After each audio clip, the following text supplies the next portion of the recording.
All right, we have our next speaker, Dr. Ianto West, who will be moving us into the afternoon session, speaking about parenting a child with ADHD. Dr. West is a registered psychologist with the Provincial ADHD Clinic at BC Children's Hospital. He brings several years of experience in integrated healthcare with a focus on the assessment and treatment of ADHD, autism, trauma, and co-occurring conditions across the lifespan. Dr. West completed his doctorate in clinical psychology at Antioch University in Seattle. His work emphasizes health equity and culturally responsive practices, with particular expertise in supporting families navigating complex systems such as healthcare, education, and social services. He has contributed to research on trauma-informed care and health disparities, and has presented nationally on topics including disability, diversity, and integrated care. Dr. West is passionate about supporting neurodivergent youth and their families through collaborative, strength-based approaches. Over to you, Dr. West. Hey, I'm so excited to talk to you all today. I just wish I could see you. That would be my only complaint. Hope you all had some good food. We're going to go ahead and get started. It's a little video.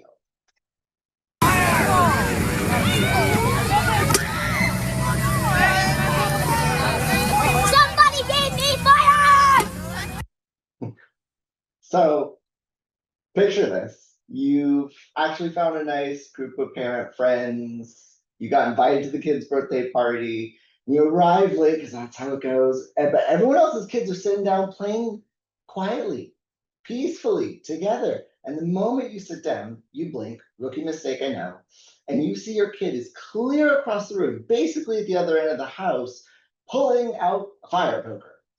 So parenting is great, but it can also be a lot. And for some of us, it's a lot. So one of the big messages I want you to take away today is that all kids learn, all of them. But sometimes they learn things that we prefer not. So at the end of today, here's what I'm hoping. You can explain why ADHD makes behavior more challenging, identify some strategies to reduce stress and improve behavior, locate resources for ongoing support. But real talk, like this stuff can be hard. So what I really hope you get from today is that in that twilight between your kid going to bed and you going to bed, look back on how the day went and be able to prepare one thing that you can do to make the next day go a little bit better, or maybe even the future to go a little bit better. So why do they do these things? I mean, like, the easy answer is ADHD, but I want to dig in a little bit more. Children's experiences and situations can set them up to learn some difficult behaviors. So, for example, grocery store checkout. I think we've all been there at some point. Grocery shopping is hard, it's exhausting. You're looking at the price of milk, and oh no, we're already running behind, and now the price of eggs. You probably said no like a million times. Then you get to the checkout, and there's candy, lots of it. And they whine, and they whine, and they whine. And you give in this one time because you're not evil. You probably want your kid to enjoy their life, right? There's downside because when we give in, as we are human and want to do, we have just given them a little bit of reward for pushing that limit. And even more than that, this is a sometimes reward. And sometimes rewards are really powerful, but people gamble. It's not that someone's expecting to get the nice thing every single time. It's that every single time there's that possibility of an exciting reward, maybe. And I think pretty much everybody's been in this situation. So, like, it's not that you've made a bad choice. It's that this situation is kind of set up to train a tricky behavior. And most of our behaviors are influenced by rewards. Like, how many of us, like, if you were still doing your job and then suddenly you weren't getting a paycheck, would you keep doing it? Even if you love your job. I want to give you some more examples. So repeating curse words. Sometimes a kid's going to surprisingly say a curse word, and maybe they had surprisingly good timing. Maybe they pronounced it a little funny, or maybe it just caught you off guard because they were very, very small and that word was very, very big. And you laughed. Welcome to the next 6 weeks of them repeating it approximately every 15 minutes. And I think we've all been there. And it's not that the kid has done something bad. It's not that we've done something horrible and laughing at something funny. But we have now rewarded a behavior that maybe we don't like. And of course, they're going to do it in front of the adults that we respect. Lying about grades is another example. So picture a kid who's already struggling in school, and they're now looking at the possibility of they're probably going to have some bad grades. And if they are honest about the grades, they're going to get yelled at for it. But if they lie about the grades, they're going to get yelled at for lying. So it's kind of a lose-lose either way. And there's the possibility that if they lie, they're not going to get caught. It's not always that kids are doing this mental calculation of like what's going to be the best thing that's most likely to be good for me and not bad for me. Sometimes these things are just the path of least resistance. But these situations, these common childhood situations, can train behaviors that maybe we don't like, and then maybe we'd like to change. So that's all kids can go through these situations. Let's throw in the ADHD. ADHD can amplify these problems in certain ways. So it could make kids appear more driven or persistent or willful about getting certain rewards that we can't always or don't always want to give them. It might make it harder for them to tolerate correction or a withheld reward. So like, let's say you're like, oh, okay, we're going to have less screen time in this house. Whoa, they might have like a bigger reaction to that than you would have expected. It might take them longer to learn some other skills that we'd like to see them do instead, like doing their homework instead of playing video games. And then once they learn a good skill, they might still get it wrong a lot. So what can we do? I mean, like ideally, we're going to be patient about it, but I want to be real. My hope is that we can err towards being more proactive and less reactive. Barbie, help us through this. So we could talk about strategies. Really, we could spend the whole day. We could spend several days talking about strategies. There's many evidence-based behavioral strategies that work. There have been some changes to recommendations over time, but the core remains very similar to the original behavior therapy established decades ago. So today I want to focus on realistically putting these things into practice, because many of these strategies only work if you fully commit to them. So I want you to think through how to prepare and how to be ready so that when you start, you are all in. When I thought about the main behavioral strategies we recommend, it kind of goes into these three categories. So like save your breath, grass is greener where you water it, and SMART goals. So saving your breath. So here's the experience. They only listen when I shout. Here's why that might happen. It could be that because of the ADHD, they literally did not hear you. They might not be trying to ignore you. They might have honestly missed it. The other reason that can come into play is that if you only follow through when you're shouting, children learn that they only have to listen once you're shouting. I think many people commonly say they only know they're really in trouble or it's really important once they hear all three of their names, first, middle, last name, then, oh gosh, I really gotta move. So if we say it once, but like nothing happens after that first time, they eventually over time learn that they don't even have to listen to the first one. And then we get like super duper tired from repeating ourselves a million times. I don't think anybody likes that. So what to try instead, before you tell them something, take a breath, go towards them, gently get their attention, like a little pat on the shoulder, pat on the hand. Some kids are very physically sensitive, so if you know for your kid that that's a no-go, skip that step. Look them in the eyes, now tell them. This takes more time. I know it takes more time. It's also going to be easier than telling them 20 times. It does mean you'll have to walk upstairs, and that does suck. So saving your breath. Another thing that you can try is using statements instead of questions when something is mandatory. I'll give you an example. Took my kiddo to the dentist, and the dentist, very sweet. We're all ready to go, get started. And the dentist goes, "Can I look at your teeth?" And I'm thinking, we're at the dentist. She's gonna have to look at your teeth. And kid's answer was no, which then put the dentist in the awkward position of like, oh, well, like, actually, I have to, like, don't set the kid up to have to fight you. If something is really mandatory, make it a statement. And maybe don't even offer the statement unless you actually do have a way to follow it up. So what does that look like? For example, instead of, "Can you get dressed, please? We're going to be late for the doctor." Try approach them, touch, eye contact, time for shoes. This helps minimize resistance. Minimizes resistance. Like, you're still going to get some resistance sometimes, because sometimes they do not want to put on their shoes or go outside. Sometimes I don't want to put on my shoes or go outside. So, like, this strategy helps. Don't expect it to work 100% of the time. It's not like saying the magic words. One more on saving your breath. Only set limits you can enforce. Let the rest go. So, for example, instead of "Stop making that noise, you're going to make me crash the car," try "It's loud in here. Car drives once it's quiet." Am I expecting you to remember all of these exact words and prompts? No. The trick is to kind of think of, do I have the power to make my child stop making that repetitive noise right now? No, I don't. But I am the one driving the car.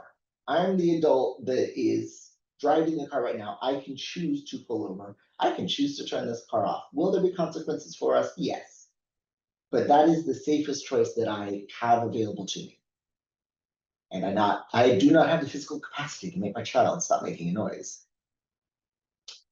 Next category. So grass is greener where you water it.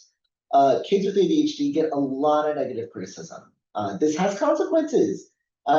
They can start to tune us out. Like, would you want to keep listening to someone who only ever has complaints? Eventually, you would just kind of close yourself off from it. It can also make them a little bit more sensitive, so that even when they are listening, they're a little bit more like already ready to fight you back, So you can nudge them towards listening to you more if you make listening to you more rewarding. So one way to start, take a tally of how many corrections, reminders, and complaints you already do on a daily basis. You don't even have to track through the whole day. Just track it through the morning routine. You could get a sheet of paper, draw a line in the middle. On one side, positive interactions. On the other side, negative interactions. And just see how you're doing. Most of us give way more corrections than praise. When your kiddo has ADHD, those scales are tipped even more towards lots of negative corrections. We want to aim towards at least having 4 positive interactions for every 1 correction, no matter how good they're being. And that's the hard part. In fact, the more difficult they're being, the more important it is to lean into this 4 good interactions for every 1 negative interaction. You can't just wait for them to start being good. You'll be waiting forever. Sometimes it's hard to find the good things to praise.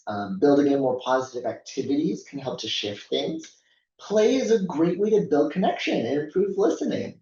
So when was the last time you had genuine fun together? When you were silly together, without distractions? Most of us have our phones in our pockets. What sort of fun, playful, or silly interactions could you do every day? You'll see a QR code on your screen that's for a 5-minute daily special playtime instruction. It's a short podcast. The QR code will also be available at the end of the webinar, just in case you don't have time to snag it before I go to the next slide in 3, 2, 1. All right, here we go. So sometimes small incentives, like little rewards, are a great way to influence behavior. Pick one observable behavior at a time. Check it consistently. Use exciting but doable rewards, and then stop those rewards slowly. I mean, the technique, when you get down to it, is simple, but there are several places where people can get stuck. So I won't go into this in detail because it's described really well in our Rolling with ADHD webinar series and elsewhere, but suffice it to say, if you've tried rewards in the past and it's gone poorly, there are workarounds. Don't give up on the strategy too soon. It may just need a little bit of tweaking. Another way to try to influence them towards more positive behavior, more listening, is time banking. So deliberately spending more time with a kid. So this works because often when a kid is being difficult, we naturally pull away from them. And this can lead them to try more and more extreme behaviors to try to get your attention. So spending more quality time with them can reverse this cycle. And it can be hard, again, because they're already being difficult and you naturally kind of wanting to pull away. But knowing that this is a strategy done to improve their behavior can help you overcome when it's difficult. All right, third category, SMART goals. Now, sometimes kids with ADHD aren't following through because the goal is too hard or too vague. So for example, a goal of get good grades. I mean, that can involve a lot of things. Like get your homework, remember your homework, do your homework, turn your homework in, make sure the teacher likes you, show up for the exam, do all of the questions on the exam. Like that's a lot of different things. Instead, I want to encourage you to try to focus on SMART goals. So those are goals that are specific, measurable, achievable, so they're like realistic, relevant, so they're important, and time-based. So for example, instead of like, why is your backpack a mess? It needs to be tidier. You could try like, for the next 2 weeks, I'll empty my lunchbox before bed. And each day I do, I'll get a candy added. And if I make it to 2 weeks, we'll take a trip out for ice cream Friday night. Candy, maybe right now, right after Halloween. I think everybody's got a lot of candy, so I might go with a different tiny reward, like a sticker, a pleasant note. You know your kid, think of what things are really important to them. Candy might work better other times of the year. All right, so this is all good, but it is easier said than done. We can get stuck in this loop, like where I'll do it once I feel better, and I'll feel better once I do it. This is a trap. The flavors I see it show up for ADHD and parenting is often like, well, I'll start to reward them when they do the good thing. Or I'll start planning, I'll start putting these strategies in place once things are a little calmer.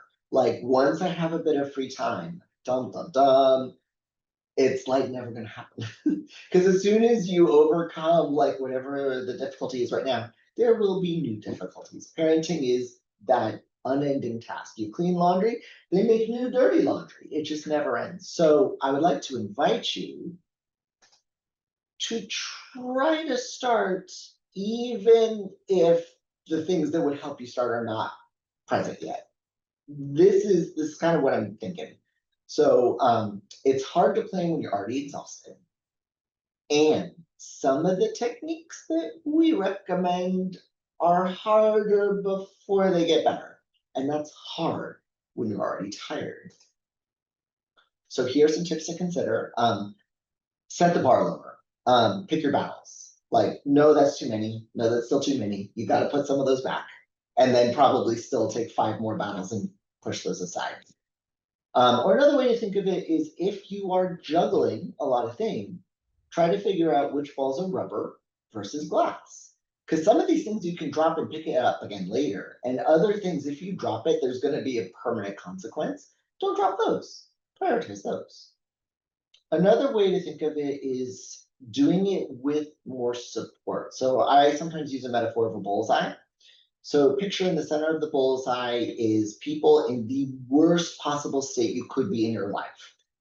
These are people in a ditch alone, moments till death, no one to help them. Bad, bad, bad, bad, bad.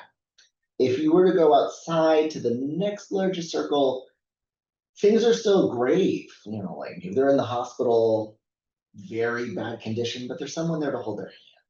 There's somebody there checking in on them. Then you go out, maybe things are a little bit better. You go out the circle a little bit further, life for these folks is going a little bit better, and so on to the furthest outside ring. And those are the people, they got their youth, their friend, they're on a yacht popping champagne, like everything is going good for them. Balance is kind of knowing where you are in these rings, and you're reaching one hand out towards the center to help people who need help from you, and then one hand out towards the outside rings to get help from people who have more than you. I think for a lot of us caregivers, healthcare providers, we are often in the helping role in a way that can tilt us out of balance. And it doesn't mean that the people we're helping don't need or deserve that help.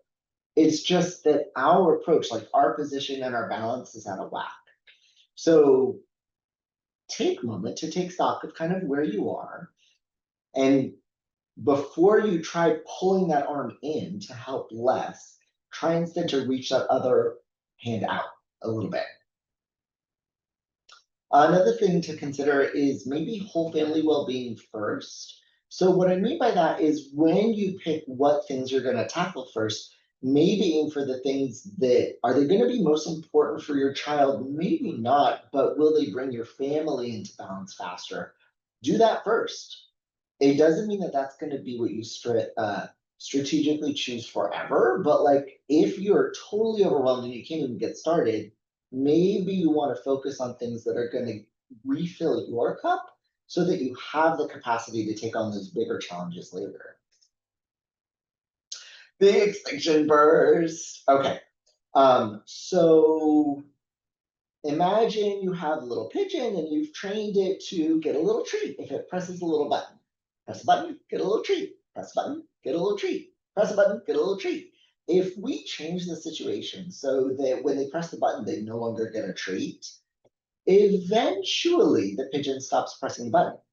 But it's not what they do first. The first thing they do is and we are no different. So like this is why if you go to a vending machine and you put your money in and then the food doesn't come out, what many of us will do is like we start a fight with the vending machine. When we stop rewarding something that we used to reward, the first response is sometimes a burst of much worse behavior. So how this often looks for parents is a doctor or more experienced parent, or maybe a parenting book made a recommendation. You made a change, and then your kid freaks out, and you're like, I am never doing that again. If you have this information, if you know to expect the extinction burst, my hope is that this helps give you strength to overcome it. Because if you are consistent, eventually this burst will fade. It really does suck. So I do think it's important to kind of check in before you make a change. Like, for example, screen time is going to be different. We're going to do screen time after homework, or we're going to do screen time only in the mornings, or whatever the rule you're coming up with. If you think that changing that limit is going to lead to some permanent damage, something physically dangerous, don't do that. You know, like, would it maybe be more healthy to have less screen time? Yes. But that's a ball made out of glass. Let's not break that one. It doesn't mean that you can't eventually change that limit, but maybe don't do it this way. Work on other things first, maybe get the relationship more improved first, help the kid in other ways first, or make the change in a safer environment. So like a safer physical location, changing things concretely in your home so that they are more safe, you know, fewer things for the kid to break or throw, sibling maybe in a safer place, more caring and responsible adults on hand and on the same page with the plan before you start the change. Yeah, I don't care if it's good advice. If you think it's going to hurt someone, don't do that. Do it with more support. You know, we have the parent support group, the ADHD Clinic. There are others, no doubt, in your area. What is near you? Like if you're having trouble finding one, our resources can sometimes help you find one. What did you used to do as a family? Like, did your family used to do regular things like soccer camp, or like was there a community group that you used to go to every week that you haven't gone to in a while because, oh my goodness, this behavior's been so hard?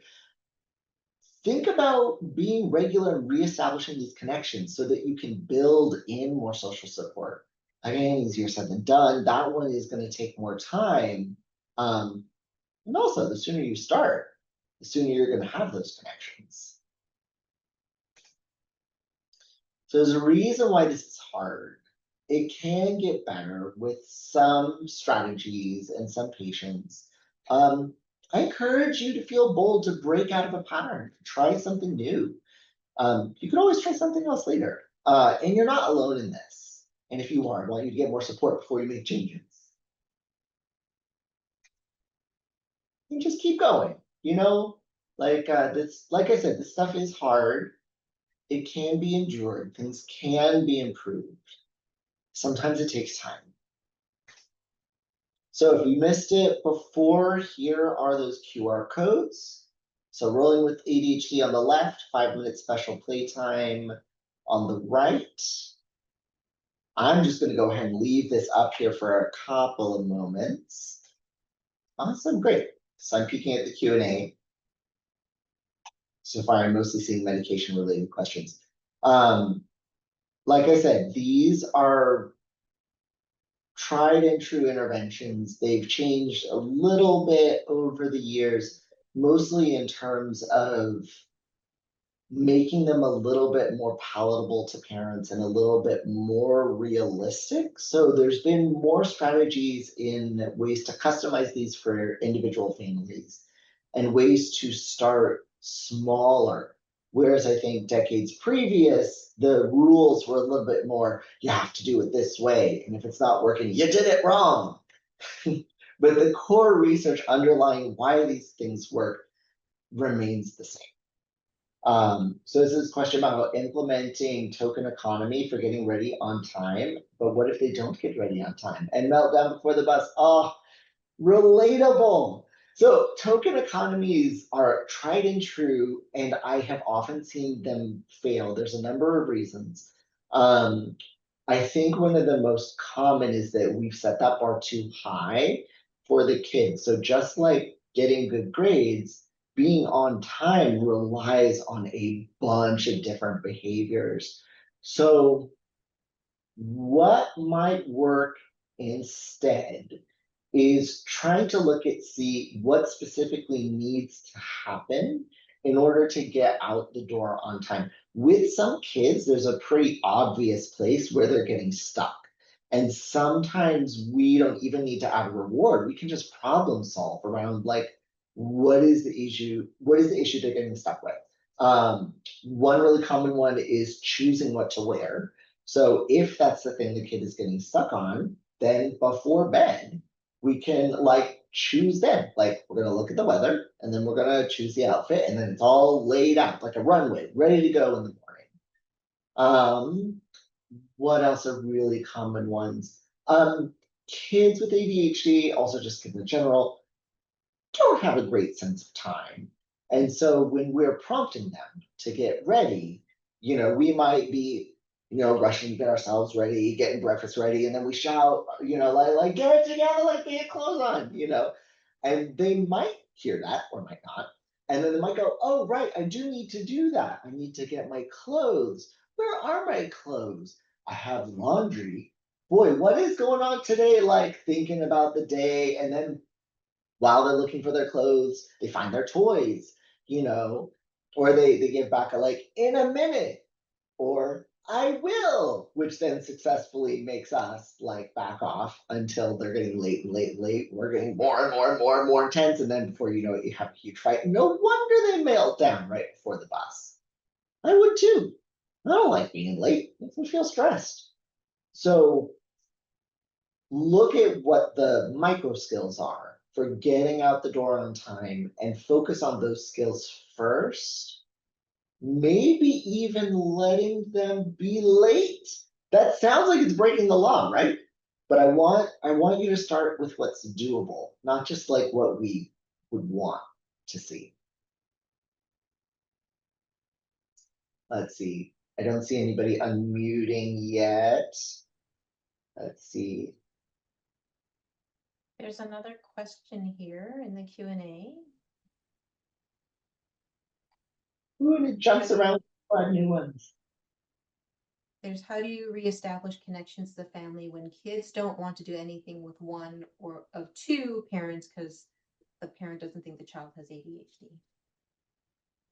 Ooh, so I want to see if I can reword that to make sure I'm following. So is this a question of parents not being on the same page about ADHD? Since I can't hear an answer, I'm gonna assume that's the case. Ooh, that is a hard one and a common one. And when we're working with a kid that has special needs, we do see higher rates of conflict between parents. So like that is like a realistic and common problem. Even in families where a kid does not have ADHD or does not have a learning or developmental difference, we'll see differences in parenting approach between two parents. And it's hard when you're not a united front. You also cannot force someone to believe the same thing as you or to be on the same page as you. There is a parenting book that I quite like by Gwetta Lathland, by a kind of crass name called Mama Cusses. And she has a chapter that is about what you do when like your other co-parent doesn't see things the same way. The gist of it being you can control your response. And sometimes just maximizing your response is the best thing that you can do. So similar to the saving your breath, like core principle, only set a limit you can be consistent about. And try not to throw the other parent under the bus as much as you can. This can show up in so many ways, from like the very mild to the very extreme. If there is a safety concern, that must be addressed. You cannot ignore that. But minor differences in parenting, sometimes kids can learn that different adults have different expectations of them. For example, they probably have different expectations when they stay at grandma's house, or when they're at school versus when they're at home. Some kids struggle with differences in different contexts a little bit more. And as parents, it's outside of your control to make it be exactly the same in every place. How do you support parents to see the positive perspectives in different stages? Oh, I love that question. I'm going to come back to the 4-to-1. Because often we can be in the storm. I sometimes think of it as wrong answers only. And when we're in the storm, it's just hard to see the good. And we have to almost make it a manual practice to be having positive interactions, looking for the like sometimes it's because they stopped screaming. And you're like, that's quieter, thanks. Sometimes that's where we're starting. I think you have to kind of find your way out of the storm to the 4-to-1 ratio before you can start seeing a lot of the good. And I know that's a bit of a paradox, so I offer it humbly. And time banking, like when in doubt, like let's change the situation and just focus on quality time for a bit. We're gonna like let all the things that have to happen slide for a little bit, so we can just remember how to enjoy the presence of our child again. And then those good qualities emerge, like then we can see them again. Thank you so much for your attention, and thank you so much for your questions.